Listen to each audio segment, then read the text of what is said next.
Nature never ceases to amaze.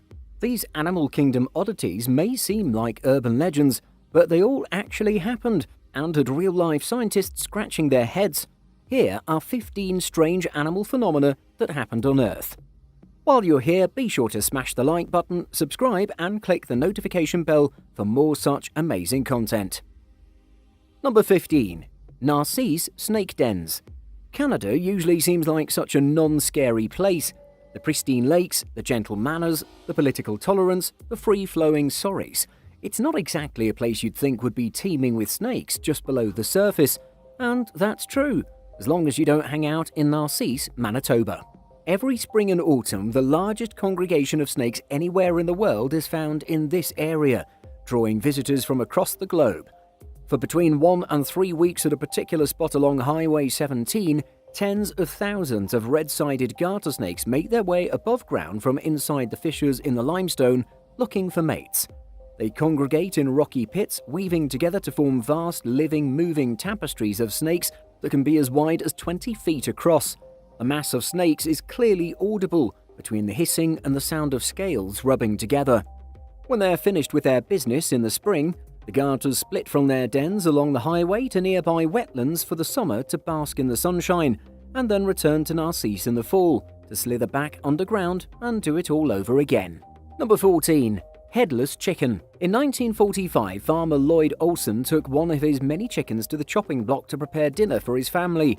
After decapitating the chicken, something strange happened. The chicken didn't die. The headless chicken, which the family later named Mike, continued to wander around the farm and steadfastly refused to be turned into the Olsons' supper. The Olsons discovered that they could still feed and water Mike by way of an eyedropper inserted into his neck hole. After that, they took the chicken out on the road, showing him off as Mike the Headless Chicken. What magic kept Mike alive? Sheer luck, as it happens. Scientists at the University of Utah who examined Mike found that Olson barely missed Mike's brainstem, which allowed him to continue walking and moving even after his decapitation. Unfortunately, Mike died when his family lost his eyedropper and were unable to help him when he began to choke on a kernel of corn. Number 13. Raining birds. In a small town in Arkansas, USA, the locals were just carrying about their day, doing very mundane things until suddenly, in 2012, the whole town witnessed something rather unusual. It started to rain ravens. Dead ravens, obviously, but it was raining birds. It rained over 5,000 dead blackbirds in the early hours of New Year's Day in 2012. What's the craziest thing about this? This wasn't the first time it happened. It was the second time that it happened. We don't know if it happened a third time since then, but if it did, I wonder what the locals would think then. Number 12. Cocooned trees. In 2010, 10 years' worth of rainfall poured into Pakistani cities and villages in less than a week, completely ravaging the affected areas. An unexpected side effect of the flooding in parts of Pakistan had seen that millions of spiders climbed up into the trees to escape the rising floodwaters.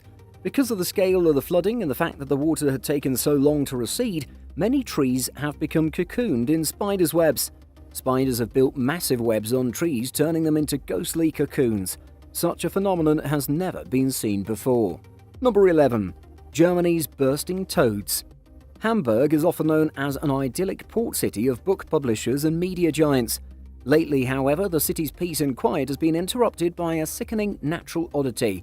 Over 1,000 of the city's greenish-brown toads have swelled up to almost 4 times their normal size and then, bang, exploded, sending horrific entrails and body parts several feet into the pristine air. Stunned residents have nicknamed their city's once bucolic lake the Pond of Death, and officials have cordoned off the area for investigation.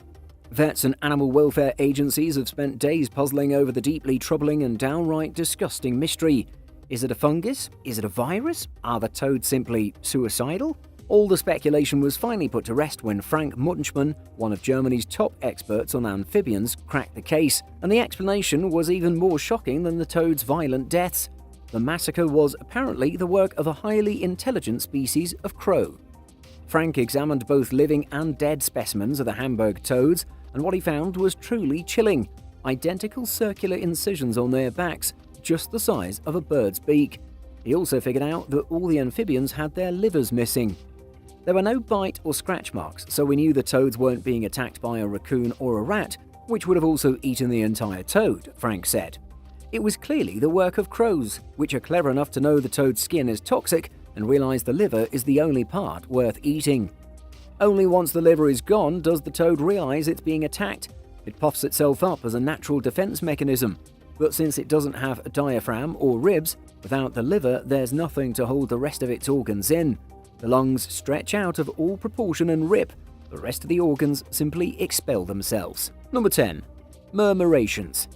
Individually, a European starling is little more than a common blackbird. They're practically everywhere. More than 200 million are in North America alone, singing their chirpy little songs and becoming to many backyard growers and full-time farmers a bit on the pesty side. Collectively, though, starlings transform into something else entirely. Together, in flight, in mesmerizing flocks that sometimes number in the hundreds of thousands, they are a breath-stealing wonder, a pulsating, swooping, living, harmonized whole, seemingly defying the laws of nature while defining nature itself. In the 1930s, famed ornithologist Edmund Sellers suggested that birds moving in murmurations were using some sort of telepathy to transmit their flying intentions. They must think collectively, all at the same time, a flash out of so many brains, he wrote in his book, Thought Transference or What in Birds. As the years wore on, we found out that's not quite it. In the 1950s, scientists studying insects and fish and other collective animal behavior posited that group movement is more of a stunningly fast response to others in the flock rather than some innate mind-reading ability or a command from the group leader. Number 9. Red crab migration. Once a year, something incredible happens on Christmas Island. Around 50 million red crabs are estimated to live on Christmas Island, located in the Indian Ocean off the northwestern coast of Australia, which it is a part of. Between October and December, at the beginning of the wet season, these animals start an incredible journey across the land, leaving their homes in the inland to go to the seaside and lay their eggs. The migration begins when adult crabs leave their burrows in the dense jungle and walk to the beach, dipping in the ocean to replenish body salts. Male crabs dig burrows in the sand which they defend from other crabs while they try to mate with the females, then migrate back home while the females stay with their eggs. After 2 to 3 weeks, the female crabs put their eggs into the ocean and start their own return journey, while the eggs hatch into the water as larvae. The tiny creatures turn beaches red before slowly progressing across the island, crossing roads and meandering around houses until they link up with the adults. 4 years later, the crabs are ready to make their own migration to the beach to mate and begin the life cycle all over again. All phases of the migration are popular tourist attractions, with visitors timing their travel to coincide with it to see the unique sight as the crabs only live on Christmas Island. Number 8. Beached fish or not? Speaking of raining weird creatures, on New Year's Eve in Norway, people are singing, eating, drinking, making merry and all that, and the fish from the sea decided that they didn't want to be left out of these celebrations anymore and basically beached themselves on a long stretch of coast in northern Norway. An estimated 20 tons of fish just beached there. We say estimated because before officials could even make a proper count and begin clean-up operations, the fish just upped and vanished. No one has any idea what happened to cause such a massive amount of obviously dead fish to just completely disappear. Number 7. Whale suicides. The short-finned pilot whale is a large species of dolphin with a dark grey body and a bulbous head. It's an intensely social animal that spends its life in the company of others, and that, sadly, is also how it sometimes dies. In March 2018, around 150 short-finned pilot whales stranded themselves at Hamlin Bay, a site on Australia's western coast around 200 miles south of Perth.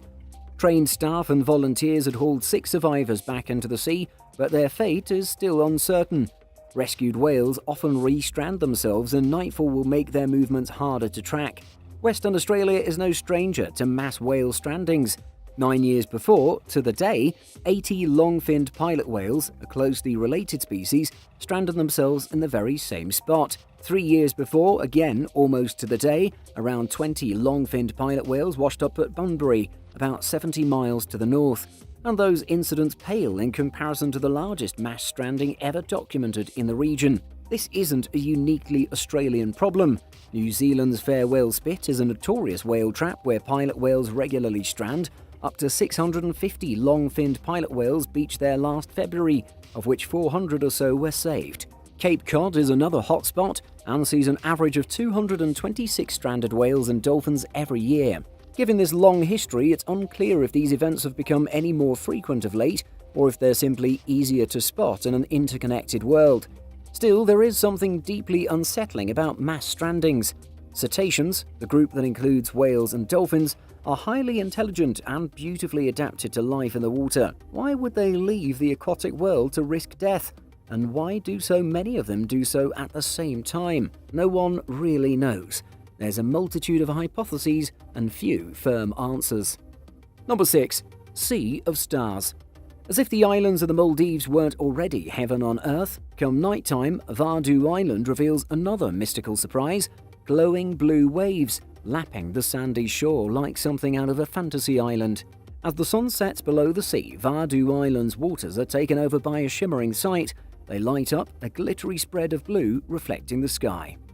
This island in particular is known for its amazing Sea of Stars, where the waters glow neon blue at night.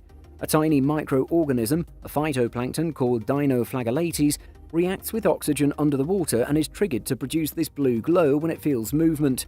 Therefore, waters where these small phytoplankton live sparkle as if mirroring or capturing the stars. Number 5. Wave of locusts. Weeks before the coronavirus spread through much of the world, parts of Africa were already threatened by another kind of plague, the biggest locust outbreak some countries had seen in 70 years. Now, the second wave of the voracious insect, some 20 times the size of the first, is arriving. Billions of the young desert locusts are winging in from breeding grounds in Somalia in search of fresh vegetation springing up with seasonal rains. It's the locusts that everyone is talking about, said Yoweri Aboket, a farmer in Uganda. Once they land in your garden, they do total destruction. Some people will even tell you that the locusts are more destructive than the coronavirus. There are even some who don't believe that the virus will reach here. The UN Food and Agriculture Organization has called the locust outbreak, caused in part by climate change, an unprecedented threat to food security and livelihoods. The UN has raised its aid appeal from $76 million to $153 million, saying immediate action is needed before more rainfall fuels further growth in locust numbers. So far, the FAO has collected $111 million in cash or pledges. Number 4. Monarch butterfly migration. While animal migration in general remains mysterious, the migration pattern of the monarch butterfly is particularly noteworthy. The study of the migrations of this strikingly coloured orange and black creature has led to remarkable theories and a few puzzling questions. The bulk of monarchs residing east of the Rocky Mountains fly to a specific region in the mountains of central Mexico.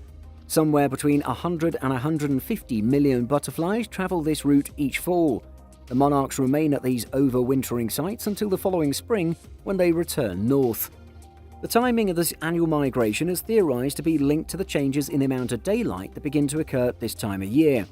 The variability of day and night temperatures that take place in late August and September probably also help trigger the migrations to Mexico. Why they like this part of Mexico is apparent. The forested locations in the mountains provide an ideal climate for overwintering. The big mystery in the process is, how do monarchs find the same site each year? The lifespan of a monarch butterfly is only 6 months, which means each new generation of butterflies migrates without an older generation to lead the way. How do they end up at the same locations year after year? One theory is that monarchs use the Earth's magnetic field to guide them to this specific area. Another theory is that they're guided by the polarization of the sun's rays. Scientists had come with so many theories, but the mystery still remains. Number 3. Monkey invasion. While shops shut, populations lock down and tourists stay home, wildlife is encroaching into formerly no-go urban territory. But while some, like the wild goats of North Wales, seem to be enjoying their new domains, others, like the monkeys of Lopburi, Thailand, are clearly hungry and missing people. Pictures of animals roaming our deserted streets might at first glance seem cute or fun, but they're also a stark illustration of the economic paralysis caused by the coronavirus crisis, and a reminder of the close relationships between humans and animals. The negative impact on animals of people staying indoors is clearly seen in the Thai city of Lopburi, northeast of Bangkok. Locals have described vast brawls of monkeys estimated at around 1,000 in one report, scavenging among trash and fighting for food. Number 2. Cow compass. Now let's talk about clever animals. As you probably know, many birds, insects and even mammals have a fixed movement direction, and now cows and bulls have joined them. A group of German scientists decided to study cows' behavior. It was like a weird topic for an investigation, right? But for many years, farmers paid attention and found something interesting. Scientists also studied images from Google Earth and have confirmed that cattle tend to align their bodies in a north-south direction. Wild deer also display this behavior, a phenomenon that has apparently gone unnoticed by herdsmen and hunters for thousands of years. In the proceedings of the National Academy of Sciences, scientists say the Earth's magnetic fields may influence the behavior of these animals. The Earth can be viewed as a huge magnet, with magnetic north and south situated close to the geographical poles. Many species, including birds and salmon, are known to use the Earth's magnetic fields in migration, rather like a natural GPS. A few studies have shown that some mammals, including bats, also use a magnetic compass to help their sense of direction. Dr. Sabine Begel from the University of Duisburg-Essen, Germany, has mainly studied the magnetic sense of mole rats, African animals that live in underground tunnels. We were wondering if larger animals also have this magnetic sense, she told BBC News. Before moving to number 1 on our list, here is an unusual event that happened on January 15, 1877. Memphians are horrified to discover unusual objects mixed with the rain during a heavy downpour. Umbrellas really aren't much help against thousands of foot-long garter snakes dropping from the sky, most of them very much alive. Investigating the phenomenon, Scientific American magazine pondered where so many snakes could exist in such abundance and suggested that they were probably carried aloft by a hurricane and wafted through the atmosphere. Imagine being in that city on that day and having those snakes just literally raining down from above. What would you do? Let us know in the comments below. Number 1. Bird that cries hawk. Among the rolling red dunes of the Kalahari Desert, the song of the fork-tailed drongo provides a warning that predators are lurking close by. The songbird acts as the desert's watchdog, always poised and ready to warn its fellow creatures of impending danger. Or at least that's what the bird wants you to believe. Scientists claim this tricky African bird is in fact a pathological liar in the animal kingdom. Drongos, common in southern Africa, usually get meals the honest way, such as capturing insects in mid-air using their incredible aerial skills. But at other times, like on cold mornings when a few insects are flitting around, the drongos turn to a life of crime. When times are hard, the crafty bird can make false alarms to make other animals drop their kill and run from the scene. Meanwhile, the drongo swoops in to pick up the remains. But sometimes the birds try this tactic too often, and when they don't get a reaction, researchers have discovered they have another trick up their sleeve: vocal mimicry. The drongos are able to mimic the sounds made by many different species that inhabit its desert environment. These include birds such as pied babblers, glossy starlings, sociable weavers, and pale chanting goshawks, as well as mammals like meerkats. Scientists tracked 64 fork-tailed drongos over a span of nearly 850 hours in the Kalahari Desert in South Africa, close to the Botswana border, to unravel this unique behavior. They found that drongos can catch up to 23% of their daily food by making false alarms and stealing their target's dinner. And that's all of them. Have you ever experienced any one of them before? Let us know your story in the comments. Before you leave, be sure to hit the like button, share and subscribe for more. Later.